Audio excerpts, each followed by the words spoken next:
Hello, good evening everyone. Thank you for attending this session. I would like to introduce Mr. Nilesh Desai, founder and CEO of MSME Analytics. He is an MSME expert and is the author of the book The Unexplored Gold Mine, The Opportunities in the Revival of the Sick MSMEs. Mr. Desai was widespread knowledge in MSME and he is working towards increasing the operational efficiency of the MSME units. He is fond of writing daily newsletters to spread awareness about the MSME's world. Mr. Desai has a vast experience in the engineering industry. He is a member in various committees and represents the interest of MSMEs. He has traveled extensively and has business association in Australia. Recently, we have had a seminar in Balavika Center where Mr. UK Deputy High Commissioner has visited and he has praised Mr. Desai sir for his book An Unexplored Gold Mine. Now Mr. Desai sir will continue the webinar. Please continue, sir. Thank you.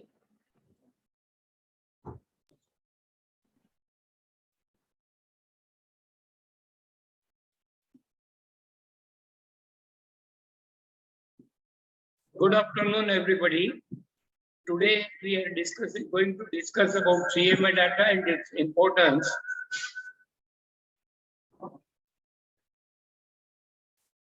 For MSME.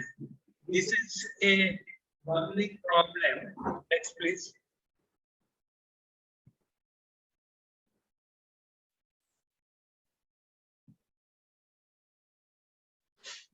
I will start with the history, CMA data evolution and development. In the early stage of banking in India after independence, large corporate of those times were getting more credit from the banking then because of pattern we followed from Russia in a way.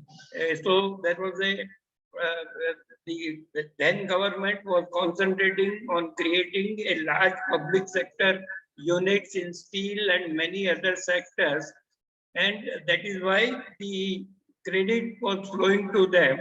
The saving done by small households were flowing to them, and India was not able to come out of poverty.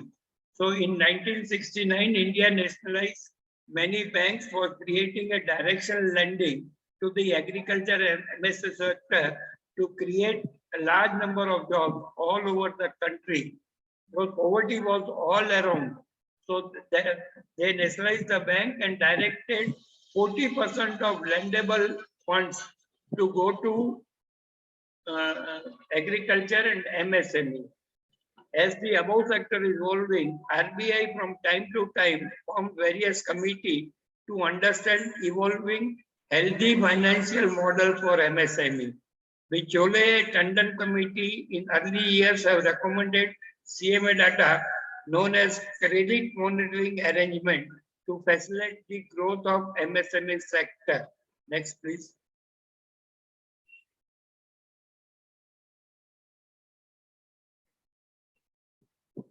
Takes so much time. In the earlier years of MSME development, many entrepreneurs have jumped in without understanding and developing their own business models, which is supposed to reflect the thinking of entrepreneur in proper financial items. They went to professionals for their loan requirement, who more often had to reverse engineer the CMA data. This led to creating a large MSME units with handicap of underperformance or sick unit. RBI realized this as early as in 1771 that the healthy MSMEs are not getting created. From 71 to 30, 40 years, still the evolution is going on.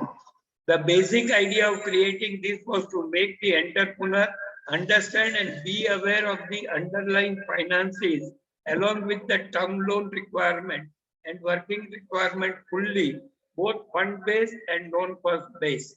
See, under this the idea of creating CMA data was to make the entrepreneur forcefully understand his business model in a simpler term. But the entrepreneur gone to the professionals. Next, please. तो एक mute कर दीजिए. Can mute one computer. To sustain the growth of MSME, central and state governments came up with various kind of subsidies to lure young entrepreneurs to start MSME unit, thus corrupting his brains and created large MSME infrastructure which are grossly underperforming. But over a span of time, with the considerable increase in education level in last 75 years and cross-border interactions with the international market, there is a considerable change in present day entrepreneurs to do their homework and prepare a business model and use mentors infrastructure to make clear assumptions. Entrepreneurs support ecosystem today is far better than the early years of development of MSME. Next, please. According to us, CMA data should be prepared by the entrepreneur himself, as he knows his business and assumptions like growth rate possibilities, machinery requirement, manpower requirement, marketing cost, profitability, etc.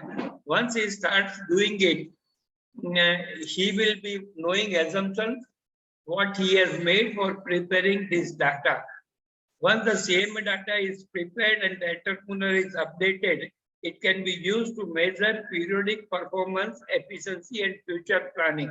This is the basic idea of Chole and Tandon committee, and again it evolved. So the idea was entrepreneur is supposed to make CMA data and understand what are the business possibilities, marketing needs, marketing cost, power requirement, machinery requirement, what capacity he wants to have, etc.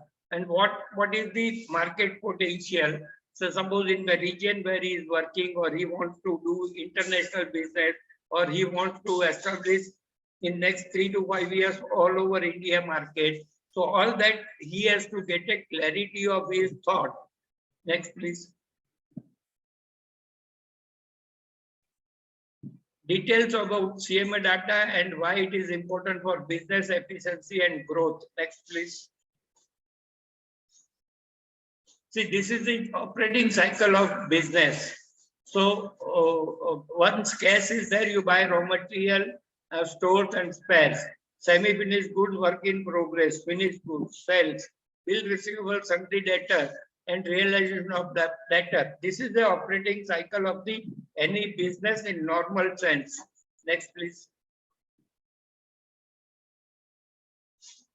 Which are the statements covered in the CMA report or data? It covers the following statements: particulars of current and proposed limit. The first statement in the credit monitoring arrangement report states about the existing fund and non-fund based credit limit, their usage limit and history. In addition to this, the statement also contains the proposed or applied limit of the borrower. This document is a basic document which is to be provided by the borrower to banker or a financial institution. Operating statement. This is the second statement which indicates the borrower's business plan, showing the current sales, profit before and after tax, sales projection, direct and indirect expenses, and profit position for 3 to 5 years. These requirements are case-to-case specific on the basis of borrower's working capital term loan request. This is a scientific analysis of existing and project profit generating capacity of the borrower's unit. Next, please. Analysis of balance sheet. This is the third statement in CMA data. This statement contains an analysis of current and projected financial years. It helps in providing a comprehensive analysis of current and non-current assets, current and non-current liabilities, and cash and bank position of the borrower. The statement also specifies the net worth position of the borrowers for the future projected years. As the name says it is the analysis of the balance sheet and gives a complete picture of the financial position of the borrower today and in future what he is thinking. Comprehensive statement of current asset and current liability. This is the core statement which provides the comparative analysis of the movement of current assets and liabilities. Basically, these analyses help to decide the capacity of the borrowers to meet the working capital requirement and the actual working capital cycle of the projected period. See, many industries like say cotton ginning, that works only 6 to 8 months in a year. So remaining 4 months, his working capital requirement should go down as the money comes in from the old cycle. So his working capital requirement will go up in the first 8 months, and maybe 3 or 4 months later of the cycle, it will be at a peak and then slowly it tapers off. So this is a comparative statement which can actually give the clear picture to the entrepreneur as well as the financing banker or institute. Calculation of maximum permissible bank finance. This is the new concept which RBI has introduced after a lot of experimentation. Maximum permissible bank finance. With this fifth statement, and a very important one, this includes a calculation which indicates the maximum permissible bank finance. It shows the borrower capacity to borrow money. See, borrowing, we should understand, borrowing from bank or anybody should within the operating cycle and over a span of time when you make some profit, which goes to your capital account, thus your equity in the business is increasing. Next, please. Fund flow statement. This is again a very misunderstood concept by many entrepreneurs. The next statement is a fund flow analysis for the current and projected period. In this analysis, it indicates the fund position of the borrower with reference to the projected balance sheet and MPBF calculation. The main objective of this statement is to capture the movement of the fund on a given period. Next, ratio analysis. This is the last statement in credit monitoring arrangement report, which provides the key financial ratios for the financial analysis and bankers use. The basic key ratios are gross profit ratio, net profit ratio, current ratio, quick ratio, stock turnover ratio, net worth, the ratio of net worth to liabilities, DP limit. DP is drawing power limit, MPBF, asset turnover, current asset turnover, working capital turnover, fixed asset turnover, debt equity ratio, etc.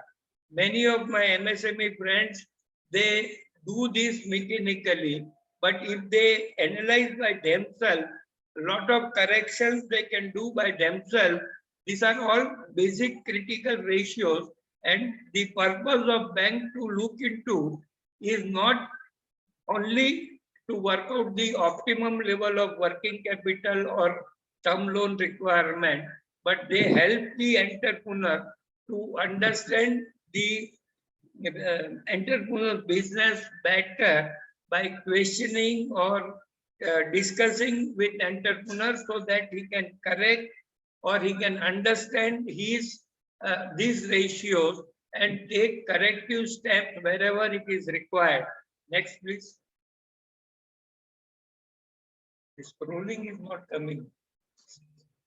It is not coming. Key aspects for drafting CMA data. All assumption estimate used in preparation of CMA data should be mentioned separately or clearly. Many times we assume 30% growth rate or 20% growth rate. for next financial year and 20% next financial year. So you should be able to understand why, how this 20%, why not 30, why not 10? What are the plus points?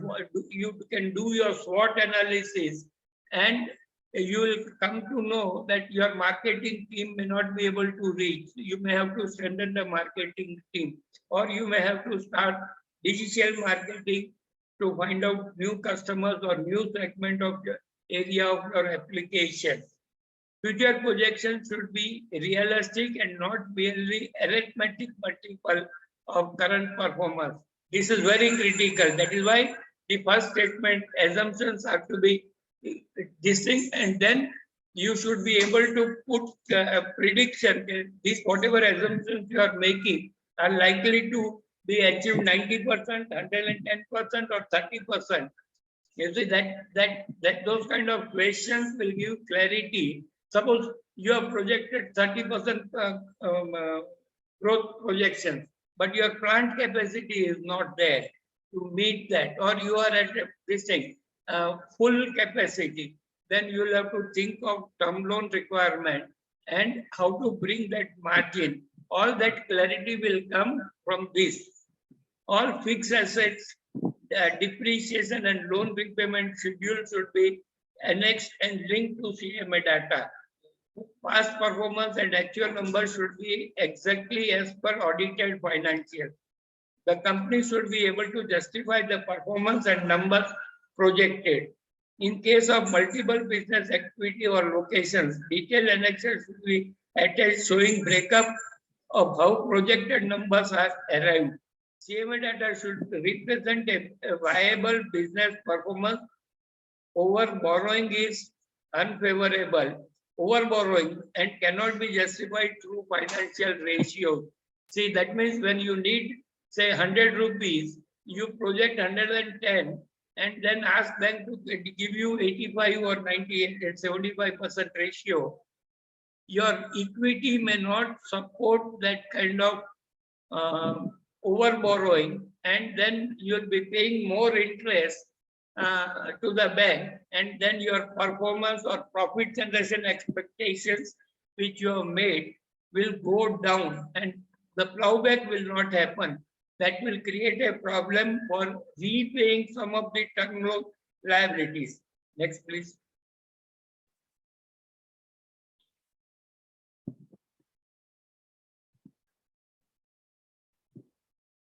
It is important to note that even though CMA data is a very detailed analysis of profit and loss statement and balance sheet of a company, there are only a handful of ratios and indicators on which loan eligibility is decided.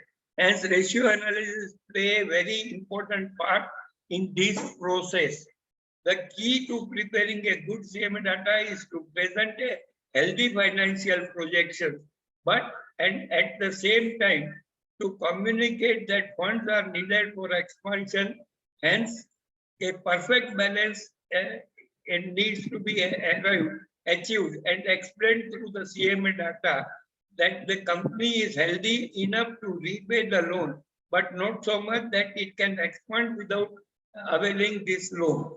See, it should be very clear to entrepreneurs first that whatever he is asking from the financing institute is justifiable, and if they don't give the funds, that projected turnover, how it will be affecting.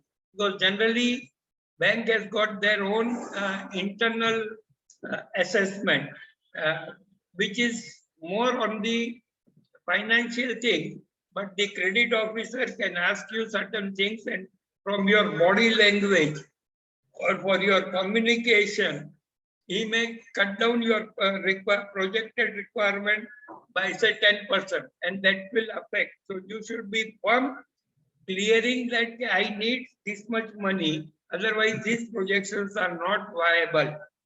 So an entrepreneur first should understand what exactly he wants and why he needs. He should deliberate with his internal team, both his term loan requirement, if machineries are required, and this thing so that he can talk confidently with the credit officer or branch manager or whoever is assessing his fund requirement. Next, please. Proper monitoring of CMA data helps in timely repayment of debt and helps in avoiding any debt trap.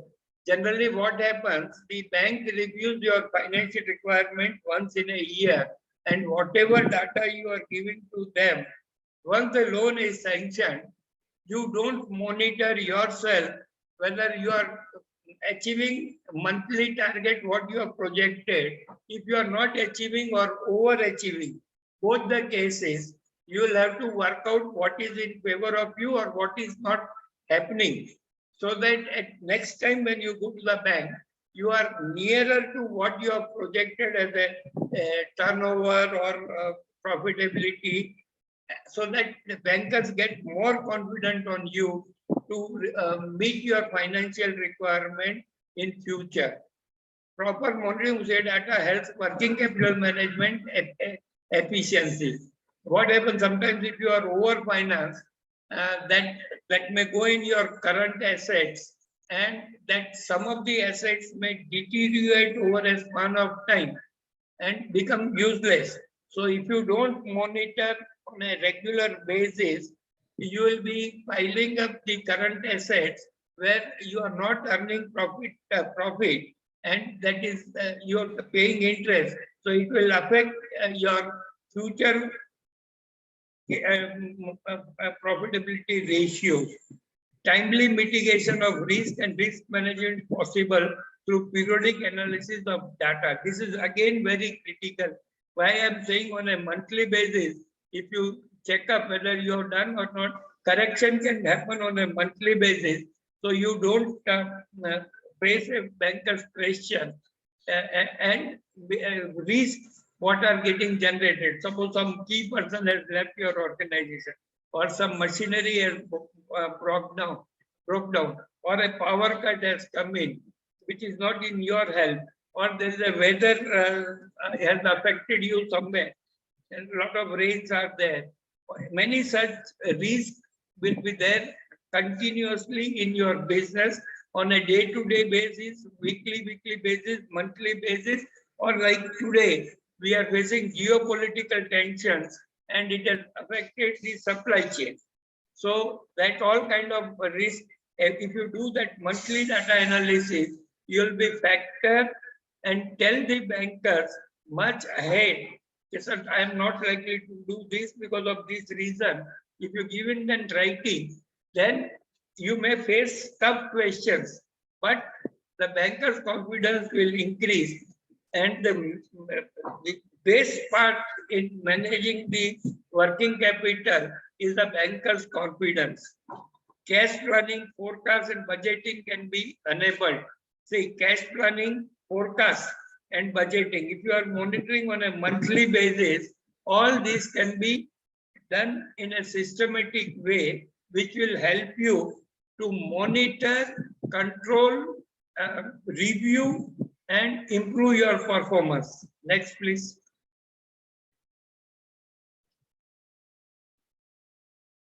There are two methods for financing. Early stage Tandon committee has given first method of lending. Banks can work out the working capital gap, that is total current asset less current liabilities other than the bank borrowing, called maximum permissible bank finance, and finance a maximum of 75% of the gap. The balance to come from out of the long-term fund, that is own fund, and some borrowing, if at all it is there. Some borrowing, you may be able to borrow from your friends, relatives on a span of the 2 years to be repaid. All that term borrowing can be separated out, which helps you to mitigate the risk. Next, please. Second method of lending. Under this method, it was thought that the borrower should provide for a minimum of 25% of total current asset out of the long-term funds, that is own fund plus term borrowing. A certain level of credit for purchase and other current liabilities will be available to fund the built up of current asset and the bank will provide the balance. Consequently, total current liability inclusive of bank borrowing could not exceed 75% of the current assets. Now, third method of lending. Under this method, the borrower's contribution from long-term fund will be to the extent of entire core current assets, which has been defined by study group as representing the absolute minimum level of raw material, processed stock, finished goods, and stores, which are in the pipeline to ensure continuity of production at a minimum of 25% of balanced current assets should be financed out of the long-term fund plus term borrowing. This method was not accepted for implementation, hence it is only a academic interest. This has not come into limelight. So these two methods, bank assess your working capital requirement. Next, please. See, computation of MPBF method. See, creditor for purchase 100, other current liability 50, bank borrowing 200. So total current liability is 350. Raw material 200, stock in trade process 20, finished good 90, receivable including bill discounting with the bank 50, other current asset 10, total 370. Next, please.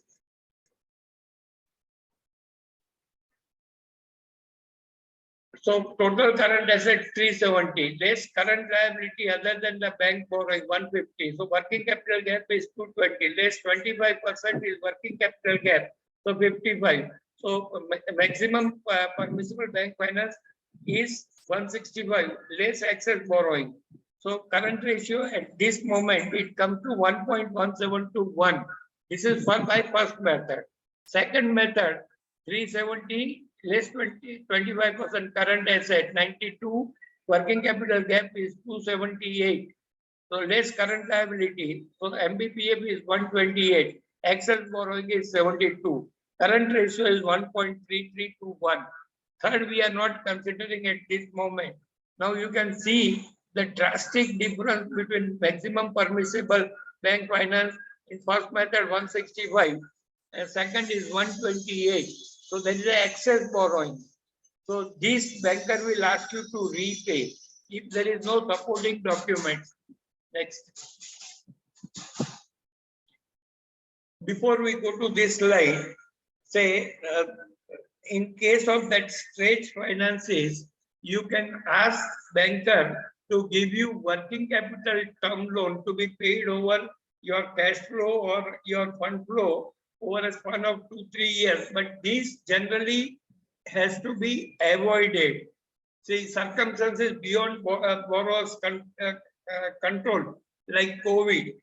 See, that is why this central government has came out with credit guarantees scheme for COVID for 20% excess borrowing.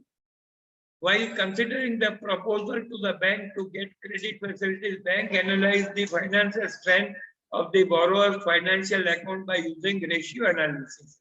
The following are the ratios. Generally, they look current ratio, solvency ratio, quick ratio, or asset test ratio, profit to sales ratio, turnover ratio, inventory plus receivables divided by net sales.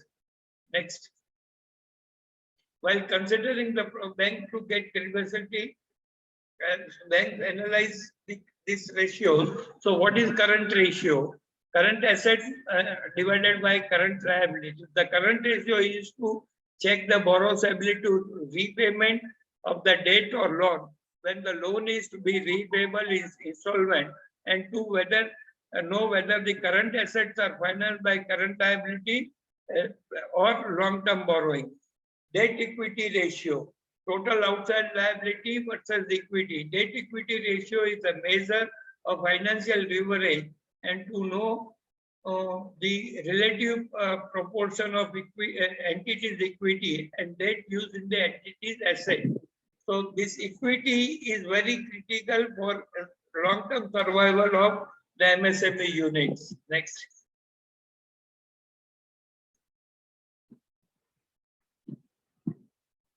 Net profit margin. is equal to net profit divided by net sales. It shows the relation between final profit to the sales. It is used to evaluate the profitability of the business from its primary operations. Gross profit margin is equal to gross profit divided by net sales. It shows that to what extent the sale prices of the goods can be reduced without incurring any losses. Sorry. Debt service coverage ratio. This is very critical when you take a term loan, is equal to net profit plus depreciation plus interest divided by principal interest. So this gives a, suppose if it is 2.7, 2.8, bank consider that as a healthy. It is measure of the borrower's ability of repayment of his obligation. The higher it is safer for the bank or lender. Interest coverage ratio, that is profit before interest and tax divided by interest paid. So interest coverage ratio explains how many times the firm wants to cover the interest. High ratio means comfortable ratio. 3 to 4 times is the acceptable thing for normal banking transaction. Next, please. We at SMA Analytics are strongly advocating that by increasing the operational efficiency of existing MSME unit by 5% year on year for next 3 years will create 3 to 4 crore low skill jobs with marginal capex. The asset created in MSME sector from the time of National Bank will be about 150 to 200 lakh crores. In our desire to support MSME, we do ratio analysis free of cost. Next, please. How, why, and how entrepreneurs shall work for CMA data. For preparing CMA data, entrepreneurs should also do detailed analysis like addressable market size. Second, how much he wants to achieve and in what time frame, and who are his competitor along with their strength and weakness. This will give you critical inputs of your market size and how much you can capture. Any capital expenditure is required to achieve this. He should analyze the existing customer's profile, such behavior like payment habits and potentials of each customer. A lot of mistakes. Strength of his vendors, like their performance on delivery. Suppose your vendor base is large, then definitely it will help you to give the customer delivery in time. Next, please. There are few points. If the entrepreneur does it by himself, he will understand the need more better, and it can help him in deciding manpower requirement, infrastructure requirement, any others with visibility for next 3 years. With any experience as entrepreneur, most of the entrepreneurs fail to understand short-term fund and long-term fund and debt equity ratio. See, many MSME units, when they start a new enterprise, they use working capital given by the bank to buy capital equipment, or they divert that funds, and slowly over a span of time, that working capital required for optimum utilization of capacity will dry up, and he is always in crisis. So many entrepreneurs in first 3 to 5 years are on a critical cycle of working capital. Every day, every hour, every 2 hours, his position keeps changing. This is his own creation. He should not have diverted short-term fund for long-term use, both either for personal purpose or his capacity expansion the unit. He could have discussed the requirement of additional machinery required with the banker. With that, he may need little more working capital. So he should have a very good communication with bank. To encourage MSME, government RBI has permitted 3 to 1 as a debt equity ratio. See, for corporate sector, debt equity ratio is 1.5 to 1. But for MSME, to encourage MSME unit, they say it is 3 to 1. Corporate sector has got many advantage because of that one, what he is to bring can come from promoter, can come from private equity investors, can come from public issue. So his leveraging is much higher. But all MSME unit, if they plan properly, this debt equity ratio to certain extent will help. And then later he can think, because he has to create a vibrant MSME unit. So he should plan to improve this 3 to 1 to 2 to 1 over a span of 5 to 10 years. To fulfill above criteria, many entrepreneurs borrow off the balance sheet of the unit and bring the funds as equity. It creates situation of 6 to 1 debt equity ratio, or much history, it can go up to 9 to 1. Thus, it becomes unsustainable. Let me explain that for my unit, I require 25 lakhs as my own funds. I don't have 25 lakhs. I go to my father, brother, family, friend. They give me 10 lakhs and I got 15. So I put that 15 plus 10 in the unit. But these 10 what I borrowed from my friend, family, or relatives or outside borrowers has to be paid over a span of time, and it has to be serviced. From where he is going to service this, he has to depend on the unit production or profitability. So the debt equity, which is supposed to be 3 to 1, that means at 25 lakhs, he gets 75 lakhs as a loan, but his own equity is 15 lakhs. So it is 5 to 1 debt equity, real time. So this he has to avoid. Many units become weak or sick in first 5 years, though they have created a lot of intangible assets. So we strongly advise that entrepreneurs should try to move from 3 to 1 debt equity ratio to 2 to 1 as fast as possible, or at least he should factor while preparing his CMA data. Next, please. So I am coming to the end of my discussion. The SME analytics, we have got a tool known as Babaji, which can analyze your balance sheet. If you give me for 3 years, I will analyze, giving you comparative chart. If you want to use this tool, you can send us a request. We'll give you this tool. You can do it your this thing. You don't have to share your data with us.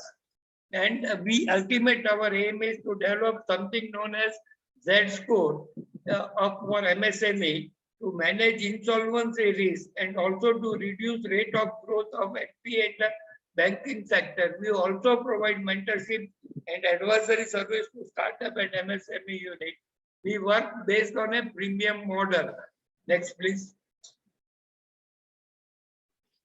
See, our SME analytics want to increase your operational efficiency with Babaji tool. Once you know your ratio, you can use your available tangible and intangible assets to increase your operational efficiency. Similarly, another product what we are coming out is HR interrelation, where we'll work with you to identify soft skill and hard skill of your existing workforce every quarter and help you to change your team formation. And we expect better teamwork, improve quality innovations, and reduce absenteeism and reduce attrition. Anybody who is from Hyderabad can approach for this kind of services. Next. Recently, we have been awarded by ICIA as one of the top 10 hottest startups in Hyderabad. This is an achievement. We have also signed MOU with government of Telangana, and about 3 days back, we have been selected by Microsoft for their Founders Hub program. These are all the things for us, which are proud moment for us. Next, please. I am a permanent resident of Australia and also citizen of India. I am ready to offer my service as director for Australian companies who want to expand in India.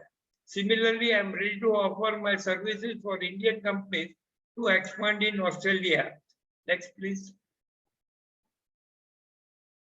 Next webinar will be on 28/5, enhancing capacities of MSME with possibility engineering.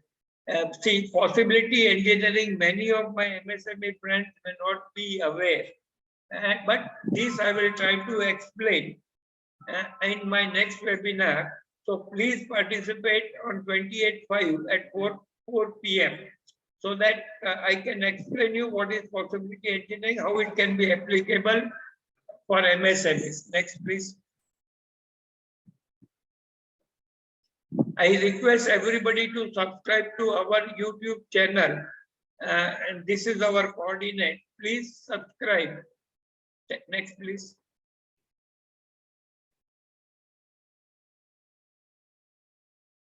Thank you, everybody, for participating in this. Now we are open for question answers for another 15 minutes. Gayatri, can you read out the questions? Yes.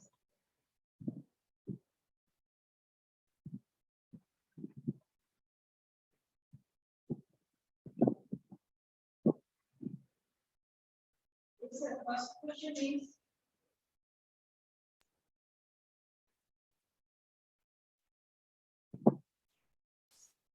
so first question is, what are the different methods of preparing CMA data? What are the different methods of preparing CMA data? I have suggested that there are two methods. One is standard committee recommendation, and second one is maximum permissible minus. That is second method.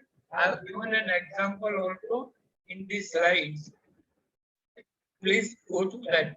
What is the difference between ratio-based method and percentage-based method of preparing CMA data? I am not aware of anything like percentage base. Ratio base is more sound, more applicable to this thing. But see, from 69 onwards, the professionals have helped to prepare CMA data. The entrepreneur goes, sir, I need 15 lakhs extra. Please prepare CMA data accordingly, which is not right method.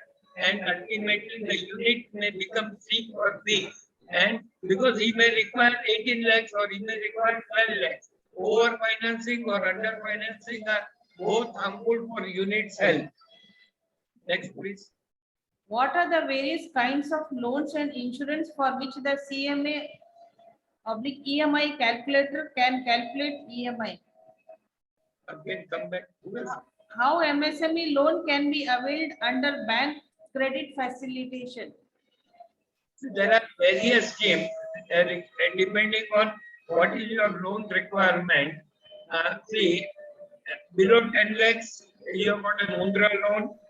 25 lakhs, you have got Pradhan Mantri, this thing. Up to 2 crore rupees, you can get under credit guarantee.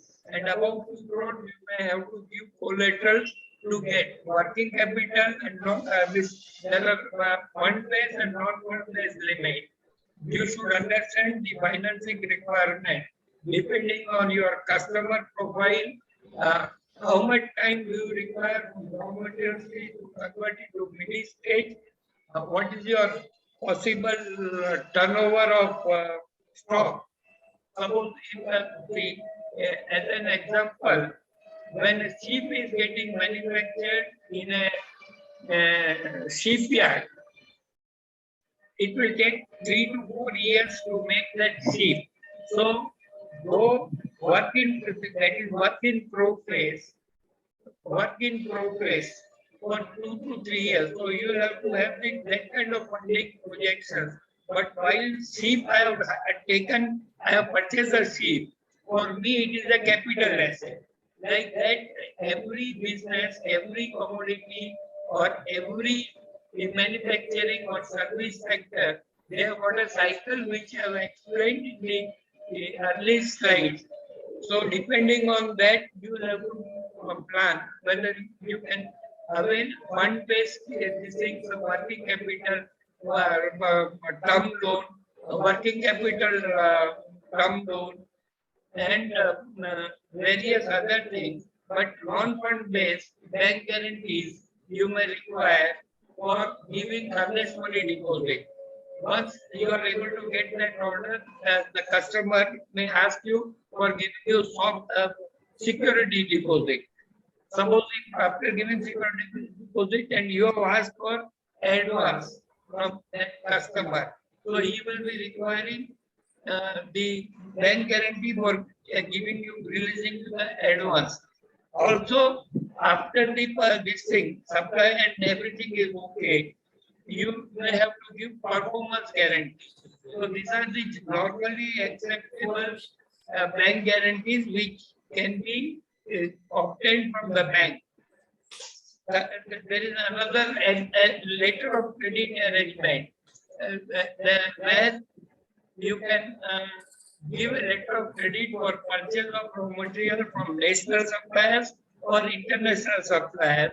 There also you get some advantage of not affecting your cash transactions. There is a bill discounting also depending on the customer's profile. Their bills can be discounted by a bank and up to 80% of the invoice value can be paid. Another TradeX has come. So if the unit turnover, your customer turnover is 500 crores and above, and you can ask your customer to get registered on TradeX, so they can avail 60 days, 90 days credit, whatever you are having a relation with, and you may get the fund at maybe in 2 or 3 days. If you are a member of TradeX, there are 3 entities which has been approved for TradeX transfer. Here only advantage is TradeX is a ongoing discounting platform. Here, if the customer does not pay, the liability is not coming to you. It is between the purchaser who has purchased the bill from the client to whom you have got. So if customer that your customer does not pay in the specified time what is been agreed, so it is known as non-recourse financing. So generally, when you take a bill discounting facility, if your customer does not pay on the due date or whatever is agreed, then bank will reverse to you, and you will have to meet the liability. But you get a comfort of having immediate money. So these are few of these things. As you go higher, more and more complicated financing structures are coming up. These are generally acceptable, normal credit facilities available from the banks. Next, please. What support is provided by the ministry to improve design of products produced in MSME sector? See, if you have got a design problem, see, MSME department has got a scheme where you can tie up with National Institute of Design, HST and other things are there. There are consultants and they are giving a lot of concessions, concessional finance. Similarly, there are many approved for changing your HST or design or process. There are many things and government is ready to help as per the scheme available. You can go to the website and find out what is suitable to you. Next, please. So what is MPBF method? MPBF method is maximum permissible bank finance. What does it mean? Bank has to work out of the two this thing. What is the maximum permissible bank finance? They can lend it to you, depending on your requirements and other things. If they finance more, your net equity ratio for long-term health is bad.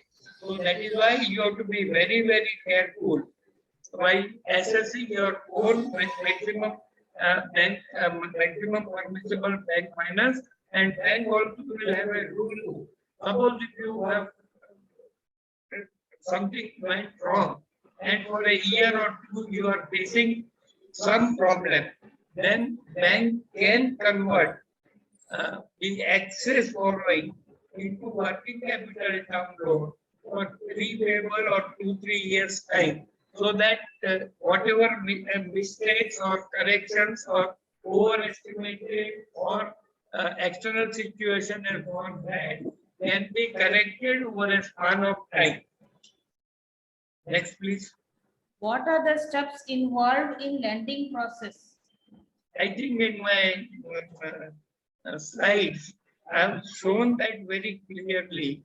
See, first you should have a viable project where you can establish over a span of 1 or 2, 3, 5 years, or if you are looking for a term loan, over the repayment period of that term loan, that your unit, your item, what your service, whatever you are going to provide is viable. Second, they will look whether you will be able to bring in 25% of your margin for all these things, your financial needs. And third thing, when you give your CMA data, they will look the viability from their viewpoint. They will also consider debt coverage ratio and many other ratios, so that any rate will come, we will discuss possibly a solution according to the need of the hour. Next, please. Over, sir. With this, we end with all the questions. Thank you, sir, for your clarification. Thank you. Please participate on my next webinar on 28 May. Thank you, everybody.